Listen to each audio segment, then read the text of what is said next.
Todos, muito bom dia, boa tarde, boa noite, boa madrugada para você que está aí do outro lado. Eu chamo Felipe Cairon e nessa aula eu irei falar sobre um projeto meu, um projeto que eu não me importo em falar porque ele é meu. Estou trabalhando nele porque achei importante me dedicar a esse tipo de projeto. É um projeto que eu quero que dure muito, é um projeto que eu estou tendo muito cuidado e eu vou compartilhar a estrutura, né? Mostrar como é que eu estou montando, como é que as coisas estão se encaixando aqui. É uma estrutura MVC, não estou utilizando nenhum framework. Optei por utilizar várias bibliotecas, o Compose, né? Mas nenhum framework porque, enfim, N motivos que eu não quero comentar, eu não quero discutir esse assunto com vocês aqui. Então vamos arquivo a arquivo entender, né, um pouco sobre cada um. Eu vou direto aqui, eu não vou explicar na internet por que funciona da forma como funciona. Eu vou só mostrar. Então, pessoal, vamos lá. Primeiro arquivo na base do projeto é o editor config. É o que? É umas configurações que a pessoa coloca, que esse editor, todo editor, ele pode ter essas configurações, ele vai tentar seguir, né, essas configurações que você determina aqui. Indentação, espaçamento, se vai ser um tab, né? No site do editor.config você consegue ver outras configurações, que é o tamanho do tab, 4 espaços, mas tem outras configurações aqui que eu não coloquei, certo? Então lá no site você consegue ver. Então bora pro próximo. O próximo é o git-ignore, porque simplesmente tem arquivos que eu não quero que vá para o projeto, como por exemplo essa pasta do VS Code, que é do projeto do VS Code. A pasta de testes eu não quero que vá para o Git. A pasta de uploads eu quero que vá, mas qualquer pasta que tiver dentro, qualquer arquivo que tiver dentro de uploads eu quero que vá, mas qualquer pasta que tiver após o arquivo eu não quero que vá. Por quê? Porque eu não quero, por exemplo, armazenar no meu computador a foto dos usuários. Eu quero que isso fique no servidor. Então todos os arquivos que são feitos upload vai ficar no servidor. Não quero que bagunce o código do meu projeto com as coisas dos outros, certo?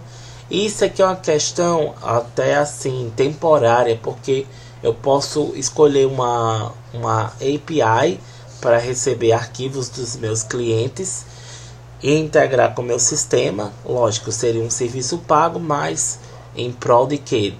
De estar em uma fase que esteja captando recursos financeiros, eu posso fazer essa mudança. Mas enfim, vamos continuar. .htaccess. Bem, esse arquivo aqui ele não é o mais completo, ele não está completo. Existem muitas configurações que eu posso fazer aqui dentro, certo? A principal ela está sendo executada, mas principal para o meu problema, né? Mas eu posso, por exemplo, forçar que o meu site entre com SSL, HTTPS. Então eu vou fazer essa alteração aqui para poder isso acontecer. Outra coisa que eu posso incrementar nesse documento é algumas coisas que para garantir mais segurança, né? Determinados tipos de arquivo que ele vai aceitar ler, determinados caminhos que poderão ser lidos. Então essas questões eu irei com cautela depois fazer a incrementação, até porque o projeto não está pronto. Aqui está pronta a estrutura do projeto. Eu estou começando o projeto, mas eu estou explicando para que serve, né? Esse .php files.json é o que? É de um plugin que eu instalei para poder permitir que eu pudesse acrescentar o new class, new interface, new trait. E aí eu teria que dizer o namespace que eu estou utilizando para poder ele gerar isso de forma automática, né? Para mim, quando eu clicar aqui em nova classe, eu vou abrir aqui, tá? Novo arquivo. Ao invés de abrir um novo arquivo, eu boto nova classe. Ele perguntou o nome da classe para mim. Eu digito exemplo. E extends, eu não vou estender nada. Implements, não vou implementar nada. Eu entro e ele cria aqui para mim. Agora eu percebi que está tendo um erro aqui. Eu vou verificar o porquê disso. Mas enfim, como eu não vou consumir isso aqui, vamos excluir esse arquivo. Então, voltando para cá, depois temos o changelog. Changelog, né, controle de versão, versionamento. Existe uma tag, por exemplo, se nessa versão eu boto change e aí escrevo o que foi mudado no código, o que foi removido por depreciação, alguma coisa assim do tipo. E esse formato aqui, pessoal, é o md.md. É um formato que a gente tem que ter um conhecimento sobre ele.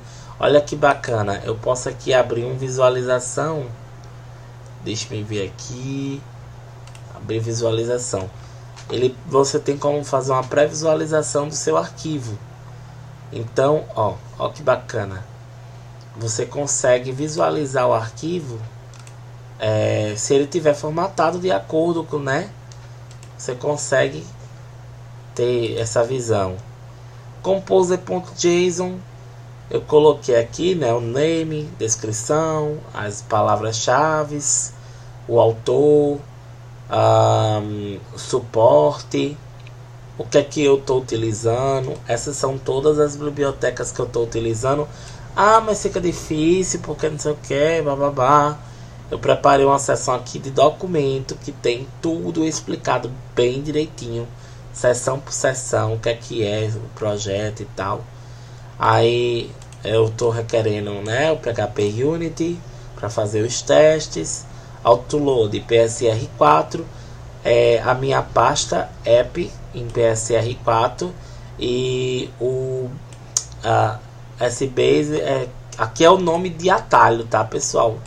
Que eu quero utilizar. Eu posso utilizar assim, ó. Aqui é só um nome de atalho. E aí ele vai, é o alias. E aqui é o caminho que ele vai indexar, né, de forma quase aí que automática pra gente, junto com o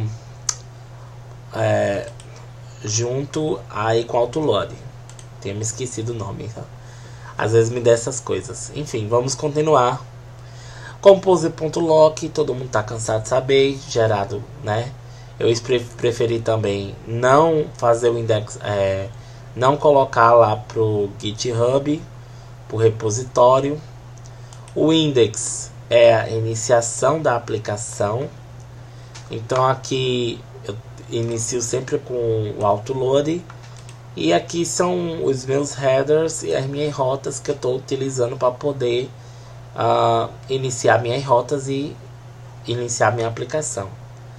Aqui é uma configuração do Twig, que eu estou utilizando Twig como template engine. E é isso. Eu criei, né, um método, o FT8, porque temos um header UFT8 e um header JSON. Quando eu for trabalhar na minha API que vai ter dentro do projeto, aí essa API vai estar utilizando o header de JSON. Então tem essas coisas também. Vamos lá. O README. O README, esse documento, esse negócio que estou fazendo em português e inglês. Todo o código é em inglês, só que eu tenho tipo assim uma documentação em português para os brasileiros que tiverem ingressando comigo, né, fazendo comigo, trabalhando. Então assim, eu não penso em trabalhar nisso a vida toda, né, claro. Depois que eu lançar, eu penso que se eu tiver sucesso com essa aplicação, me gerando financeiramente, eu penso em abrir um escritório maior para mim, para que eu possa colocar pessoas para trabalhar comigo. Então eu estou cuidando bem da documentação desse projeto. Como eu disse, Eu quero uma coisa que possa perdurar ou perdurar. E toda a documentação dele está dentro da pasta Docs, certo? Então a gente vai ver aqui dentro da pasta Docs. E olha que bonitão que ele fica aqui na pré-visualização. Então vamos continuar. Robots.ssl.txt é o que eu quero que o Google, as rotas que eu quero que o Google não siga todas as rotas, mas desabilite essas rotas aqui, ó. Eu não quero que ele siga isso aqui, eu não quero que o Google descubra esses caminhos na minha aplicação, mesmo que por erro, mesmo que, sei lá, tenha lá uma descoberta nesse sentido, eu não quero que ele acesse isso ou exponha isso. Eu faço por Bing Boot, o Yandex, Baidu Spider e todos os outros genéricos boots que possa existir. A gente tá, né, fazendo essa declaração. Existem sites que te ajudam a construir isso. É interessante, né, saber desse tipo de coisa. Então bora lá. As pastas. Vamos começar de baixo para cima ou de cima para baixo. Bora lá. Eu vou de cima para baixo, certo? Mas em algum momento eu vou ter que parar mais para falar da pasta e depois eu volto nela. Então lá. .VS Code é a pasta do programa, né? Fazer o que? A app é o que? É a pasta que eu tenho meu control, meu modo e o meu view. Aí você pode perguntar, o que é esse index aqui, Felipe? Esse index é uma solução, porque quando a gente habilita o controle de rotas, o que acontece? O nosso framework de rotas, ele pode criar rotas dinâmicas e acaba acarretando uma falha de segurança, que se a rota for acessada, a rota app conseguir ser acessada pelo fato de existir uma pasta aqui, né? A gente utiliza isso aqui para impedir que a pessoa consiga acessar esse conteúdo.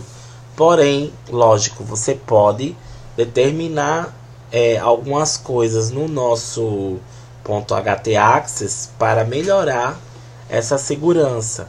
Onde que a gente vê isso? Alguns frameworks utilizam esse recurso. Alguns não, muitos frameworks, na verdade. Então, a gente tem aqui os controllers, o model e o view. Basicamente, em views, eu faço várias separações, certo? Eu tenho os views de erros, eu tenho um view de login, eu tenho um view do site, eu tenho um admin, eu tenho um template. Não tenho nada criado ainda, basicamente, mas você tem que ter as views, tudo que tiver no site. Se tiver página no site, coloca aqui. Login, eu vou colocar aqui. Os erros, coloca aqui, e assim por diante. Os models são tipo os bancos de dados, certo? São as conexões com o banco de dados. Conexão não, as operações com o banco de dados.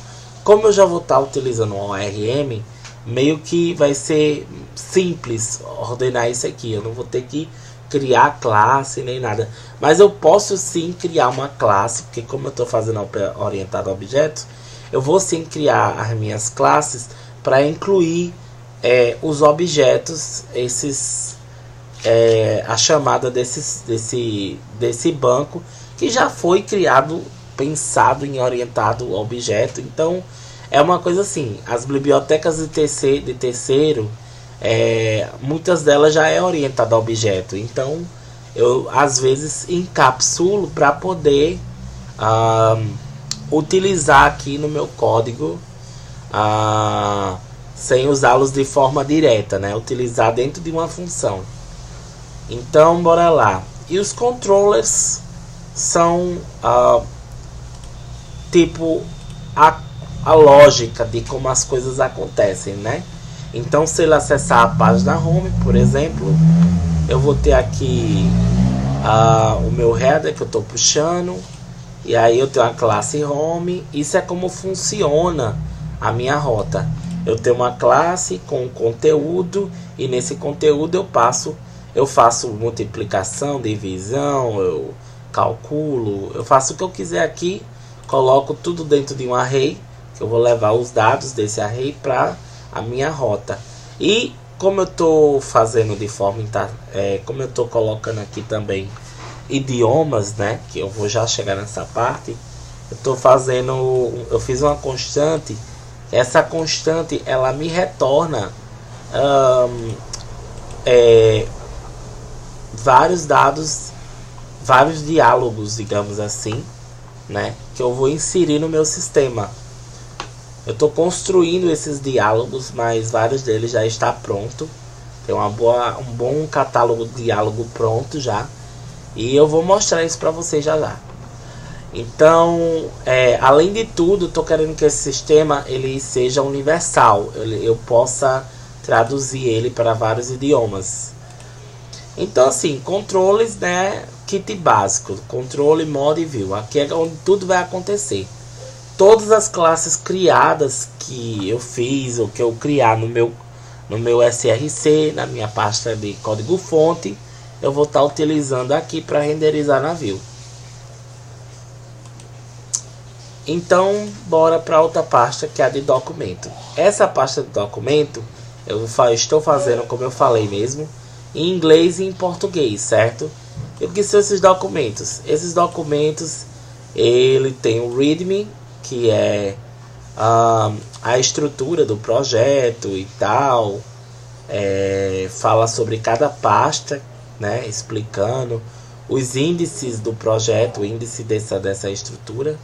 A gente tem o About.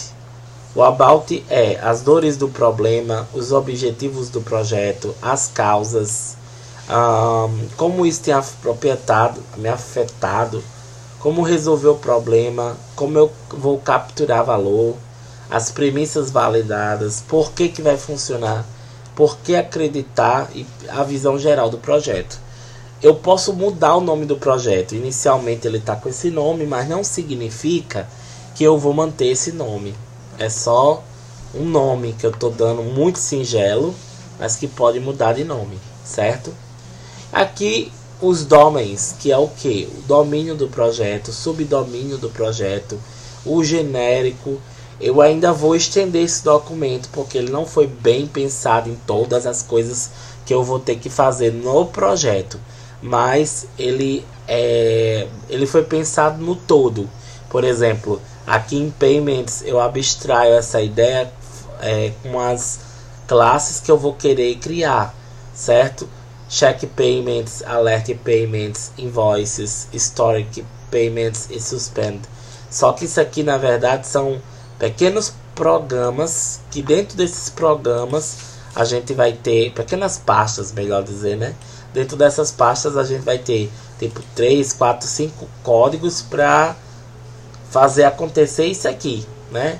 Checar se o pagamento ou fazer um alerta para a pessoa por e-mail ou por SMS.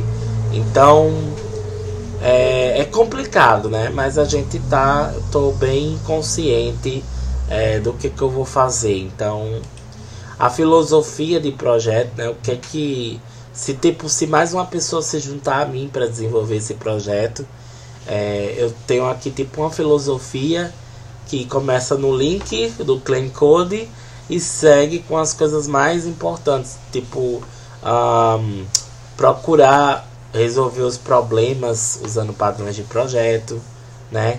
Getters e setters somente se eles fizerem sentido. Se precisar repetir código, precisa ser refatorado. São coisas que eu tenho como filosofia para o projeto. E aí tem um contributing. Contributing é o que? É um documento que diz como que você deve, uma norma, um código de conduta, um código de etiqueta para você contribuir com o projeto. Então, se eu contrato uma pessoa, essa pessoa vai saber o que fazer, como agir, porque ela sabe o que ela deve ou não fazer. Aí eu tenho um security, que é um código de segurança, rodar o projeto usando PHP 7.3 ou superior, vulnerabilidades e comunicados. e ações, permissões de acesso. Então, como é que eu vou trabalhar as permissões de acesso desse projeto? Em que momento que eu vou dar uma permissão a uma pasta, para quê e tal, bababá. E alguns avisos também você encontra aqui. O dicionário é o que? É um documento que é um pouco extenso, mas ele fala sobre cada coisa que pode ser tratado na equipe do projeto, que é o que? Se o gestor que não entender, pode não entender muito de Git, por exemplo, estou dando um exemplo, ele ouve algum termo que ele não está acostumado, ele vai ter esse termo aqui. Ou mesmo os programadores podem não saber o que é um contexto limitado, o que é um domínio. Então ele vai procurar o significado disso aqui. É tipo um mini dicionário, mas que só gira em torno de 3 coisas, né?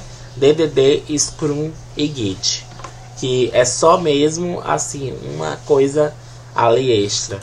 Os acrônimos são as abreviações que podem surgir no projeto. Então, quando a gente se reúne em equipe, a gente chama tipo, vou chamar de SB, ao invés de SBase. Vou chamar de Target eu vou chamar TG.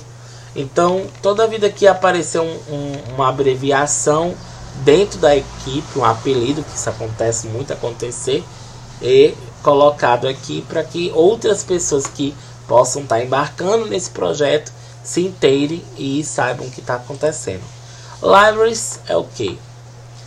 As bibliotecas, né? De todas as bibliotecas que a gente está usando e para que serve cada biblioteca. Então, estou utilizando aqui uma biblioteca para trabalhar com banco de dados, uma biblioteca de rotas, uma biblioteca de templates, compilar PDF, HTML em PDF, fazer envio de e-mail, transformar qualquer palavra em um slug. Um slug são rotas assim, você sabe o que é um slug, né? Por exemplo, nos blogs, aquelas rotas que slug, você digita um texto, ele converte, certo? Browser Detector, para detectar o browser, a versão da pessoa está utilizando, o iOS, o dispositivo, né? Eu tenho uma classe que eu vou incluir aqui que detecta o país, a cidade e o estado que a pessoa está pelo IP, né? Então, o gerenciador de cabeçalhos e cookies, a exibição de erros, né, com bom design, né? Ele dá um bom design para exibição de erros, validation respect, né, para validar dados, para gerenciar planilhas em CSV, gerenciar imagens que eu vou precisar, gerenciador de strings, não é necessário, mas isso vai economizar alguma coisa, sim. E como é simples a indentação, como é simples de entender, com a prática fica mais fácil para você fazer as coisas que geralmente você utilizaria 2 linhas de códigos, eu passaria a utilizar uma. Traduções do Google, certo? E cliente de serviços do Google. Criar identificadores únicos para as nossas bases. Eu não quero usar mais o ID tradicional, eu quero usar um ID que seja único, porque se eu for fazer a migração de uma base para outra que já tem, não mistura, não dá conflito, porque se eu tenho um ID 2 em outra base eu tenho um ID 2, dá conflito, certo? Então, para não dar conflito, usar IDs únicos é o futuro. E é isso aí, criar formulários com PHP. Eu não quero também ter o trabalho de criar um formulário, então aqui ele vai me dar o formulário como eu configurar de uma maneira mais simples, né? E o bom porque já tem as classes do Bootstrap integrado se eu precisar. Tem as classes de 3 frameworks de design aqui, ou é 2 ou é 3, enfim. E Mercado Pago, que vai ser o financeiro, e Total Voice API, que é o envio de SMS, Inclusive eu já usei, sim. Não é gratuito, tá? Claro, é pago, mas é barato. Dá pra pessoa usar conforme a pessoa for crescendo e tal. Não chega a ser uma coisa que, oh meu Deus, não dá pra usar. Dá pra usar sim. E a equipe, que no caso, por enquanto, sou só eu. Mas é isso.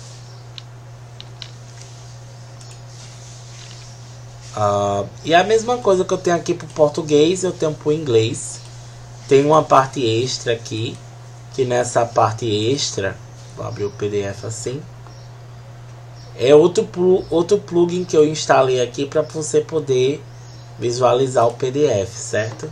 É só pesquisar, gente, não tem segredo. Pesquisa aí que você vai achar algum que preste. E aqui é como se fossem as camadas, né, da minha aplicação. O que é o suporte, o que é genérico, o que é o core. Isso aqui, para você entender, precisa ter um pouco de DDD, Domain Drive Design, enfim.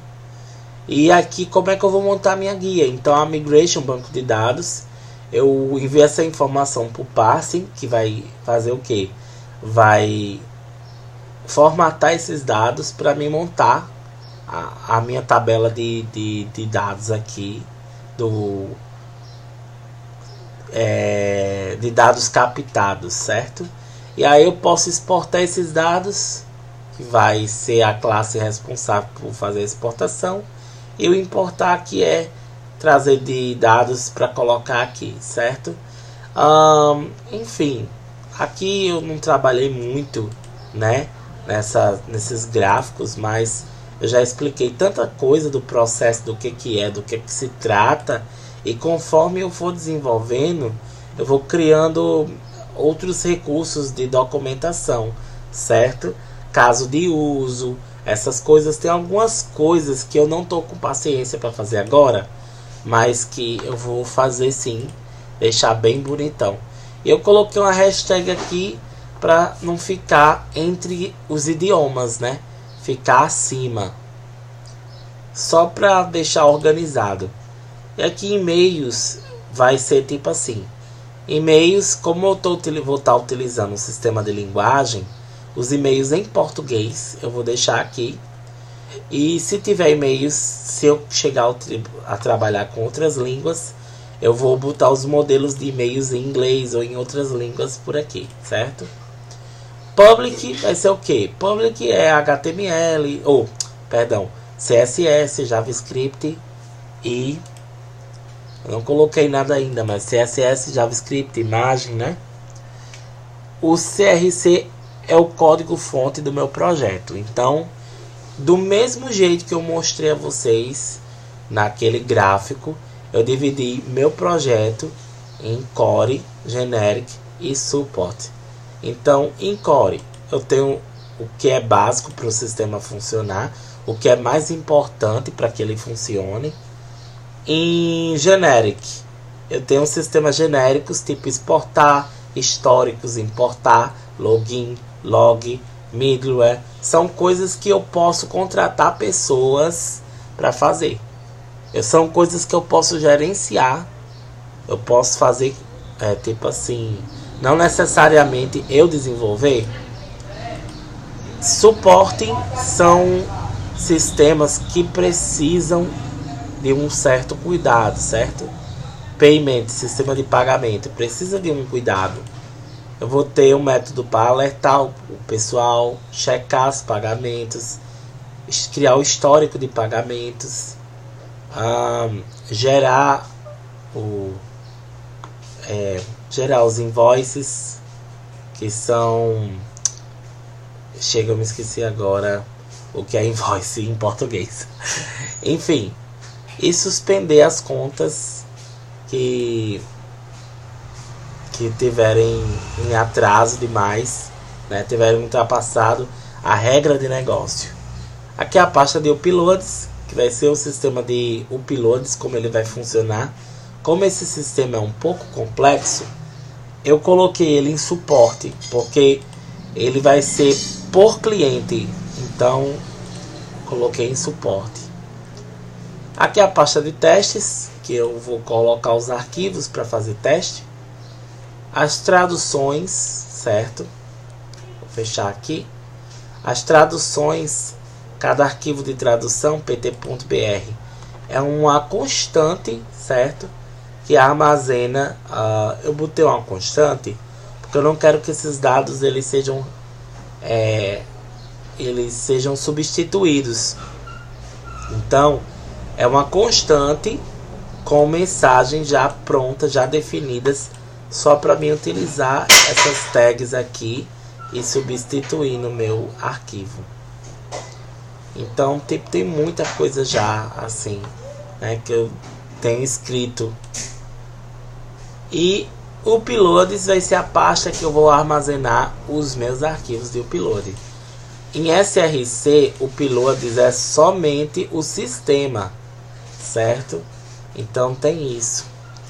E vendo é a pasta gerada automaticamente, né? Quando a gente executa o composer.json. Então é isso. Eu acho que essa é a estrutura. E espero que vocês tenham entendido como é que eu estou fazendo esse trabalho, né? Eu vou dar uma explorada aqui em SRC. Vamos em generic na core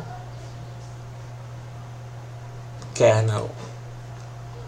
Então, por exemplo, domínio de rota, certo? As rotas, elas precisam ser incluídas. É uma coisa que eu não tenho como fugir. E aí o programa ele vai selecionar qual a rota abrir a partir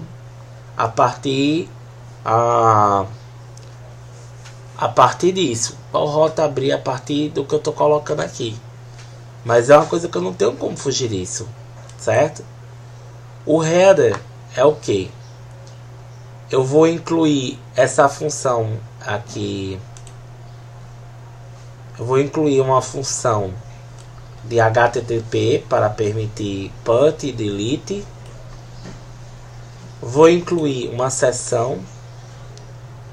Vou incluir os erros que serão exibidos de forma estilosa. Vou verificar se existe um cookie de linguagem, porque se existir eu vou puxar os arquivos a partir desse cookie, certo? E se não, por padrão, por enquanto eu vou deixar o PTBR.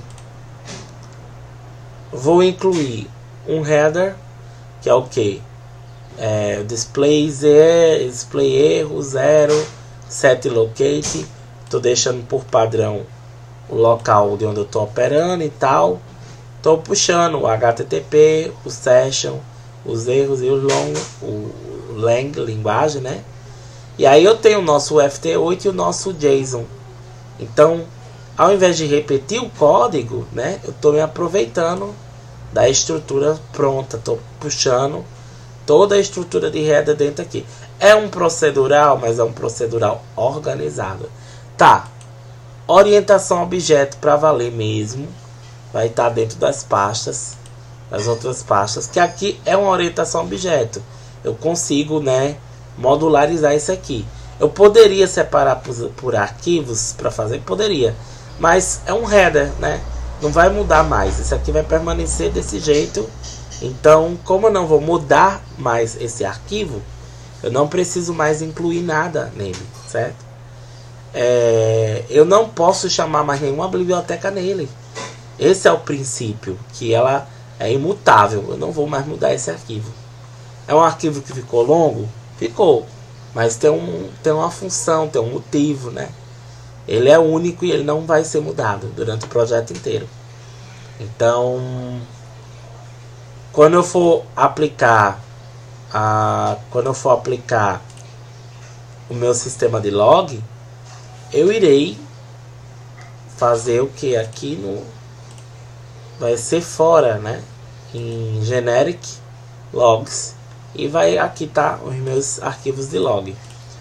Outra coisa interessante que eu tenho para falar, é a última coisa, eu juro.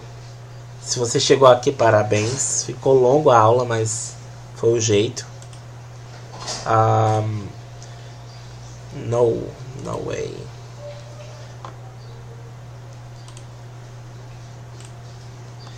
Não tô achando, só um momento.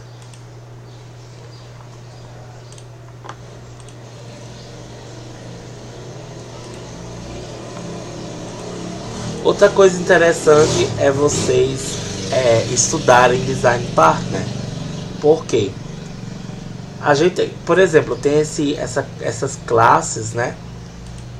Aqui, e eles têm tipo exemplos práticos de como funcionam as estruturas, certo? E o que eu acho interessante é que esses exemplos, eles ajudam a gente a pensar de maneira orientada ao objeto, focado no projeto. Então, por exemplo, eu tenho esse método aqui, o Simple Factory, que ele simula a aplicação de como é que é a estrutura de Uber, né? Eu tenho um carro de baixo custo e tenho um carro de alto custo, um carro de luxo. E aí ele vai fazer o que? Ele vai gerar para mim, né? Escolher um carro para mim, né? Eu tenho uma coleção de carros. Deixa eu ver aqui, Vehicle Factory, que é Mercedes, ó, BMW e Bentley para carros de luxo, e de baixo custo Fiat e Renault. E aí ele vai sortear um carro para mim de acordo com o que eu pedi, se é um carro de luxo ou um carro, né, de baixo custo. Então é interessante conhecer as estruturas. Memento, por exemplo, é uma estrutura que é para trabalhar com texto, com arquivo. É uma estrutura feita para isso. Observer, que é uma estrutura para você fazer, né, trabalhar com notificação. Strategy, que é uma estrutura aqui de validação, no caso aqui do exemplo. Ele vai verificando que você consegue criar. Lógico, eu não vou usar isso aqui para validar, mas isso aqui me dá a ideia do que eu vou precisar usar, como é que eu vou fazer, entendeu? E o código ele vai ficando muito mais organizado e sem destoar muito da orientação a objetos. É isso, então até lá, tchau.